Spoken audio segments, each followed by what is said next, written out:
try to peel off support from ISIS to create the political conditions to bring back many of these players, like the former Iraqi government officials, former Iraqi army officials, Ba'athists, tribal sheikhs in Iraq. These are very powerful forces that can come back to the political process because they have legitimate grievances against the Iraqi government. They can be addressed through political discussions and conferences. Now, when the US started bombing them and ISIS at the same time, we actually helped unite ISIS with more moderate groups, rather than isolate ISIS from these groups. So that's a very obvious effect of US military intervention. Not only it's not fixing the situation, it's actually making it more complicated. In Syria, there is a similar example as well. ISIS and Al-Qaeda in Syria are actually enemies. They have been fighting against each other for the last couple of years. And they have killed over 8,000 fighters in this inter-rebel fighting. When the US started bombing ISIS and Al-Qaeda in Syria, they stopped fighting and they put a manifesto, a new statement saying we should stop fighting and we should focus on our common enemy, the US. So again, we're helping solidify and unite extremist groups rather than keep them separate. The other track that I wanted to mention is the issue of what can we do now? And that's what I want to close my remarks with. I want to suggest 3 areas that many people in this audience can work on. The first one, which was mentioned earlier, the authorization to use military force in Iraq. And you can see one of these on the side. Now, the US government has, or the Obama administration has requested a new AUMF authorization to use military force in Iraq to continue bombing Iraq and Syria. This new authorization is disastrous. It has no geographic limitations. The US can bomb any group that it thinks is affiliated with ISIS anywhere in the world. They can say, oh, this group in Nigeria is affiliated with ISIS, and bomb it tomorrow. Tunisia, Libya, I don't know. No geographic limitation. It has no time limitation. It has a three-year renewable limit. And it doesn't really have a definition of who the enemy is. It says ISIS and all the groups affiliated with it, look like it, smell like it, they can bomb anyone that they can bomb. And there's no mechanism to prove who is who, you know. People in DC use Al-Qaeda and ISIS to interchange these. And as I mentioned, these 2 groups are enemies in Syria. So there is no vetting mechanism to decide. So I disagree with the notion that we can use violence in Iraq and Syria to solve anything, to start with. So the idea that we need an AUMF is a bad idea.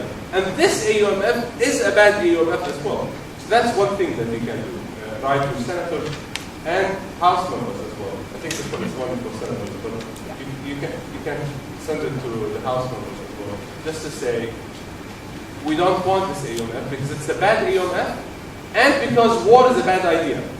It's not like, if they gave us a better AUMF, we would say, okay, go bomb. The second chart that I want to suggest is regarding the US military assistance to the Middle East.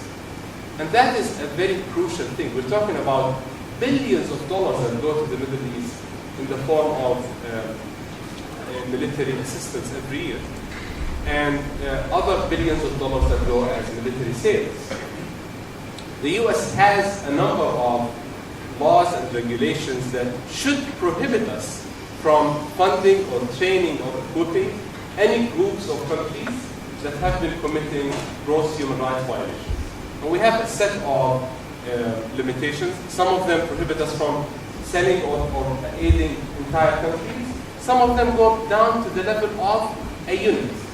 The Leahy Law, for example, the Leahy Amendment to the FAA, it prohibits the US from funding one unit that has been committing gross human rights violations.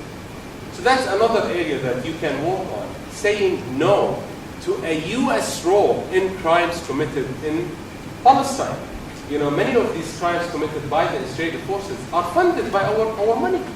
So it's not, we're not just watching some conflict, you know, erupting in some island between two people who we have nothing to do with.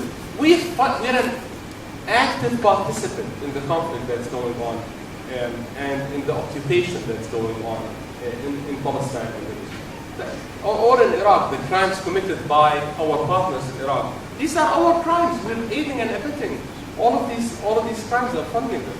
Or even in Egypt, with all of the violations that have been committed by the Egyptian government. So that's number two.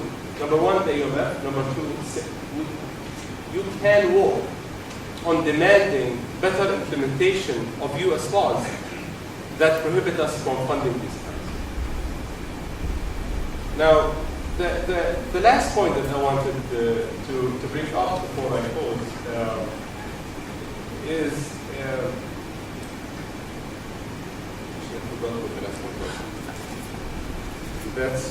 that's why I wrote piece of paper and notes. So what happens when we have 2-year-olds?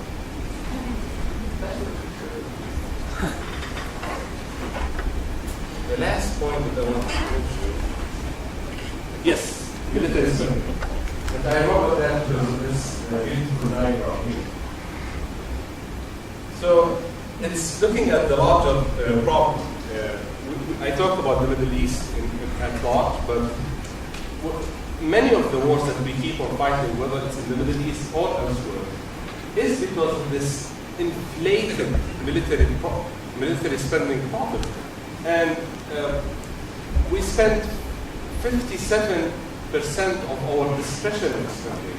So the $1 trillion that the Congress decides what to spend every year, 57% of it goes to military spending. So the U.S. federal budget at large is around $4 trillion. $3 trillion of it is on autopilot. We can't really mess with it. The $1 trillion that we can decide where to spend, we spend 57% on it on militarism, and the rest 43% on everything else. It's a crazy diagram when you think about it. That everything, all domestic human needs are having to share all of that 43%, and military spending is expanding. Now, I'm sure all of you have heard about draconian military cuts in the last few years. All of this is complete lies. There was no military cuts in the last few years. Last year, according to the Budget Control Act, the military budget should have seen a cut of around $57 billion, which is 10% of this. But because of loopholes and slush funds, they ended up getting a cut that is less than 1%, 0.6% military cut. And of course, all of the other programs, domestic human needs and other programs have been receiving massive cuts. So I wanted to say that's the third area that you can work on, because now the authorization and appropriation processes in the U.S. Congress are going on. And you can talk to your Congress members and senators about how we want our money to be spent. You know, we spend around $640 billion a year on the military budget. But if you count in all of our national security spending, it adds up to $1 trillion a year. If you add up how much money we spend on nuclear weapons that's not classified as defense, how much money we spend on veteran affairs, the share on national interest, if you add up everything that has to do with national security, 2015, we're going to spend $1.009 trillion on national security. And of course, we're talking about these crazy cuts that we have to deal with on a lot of.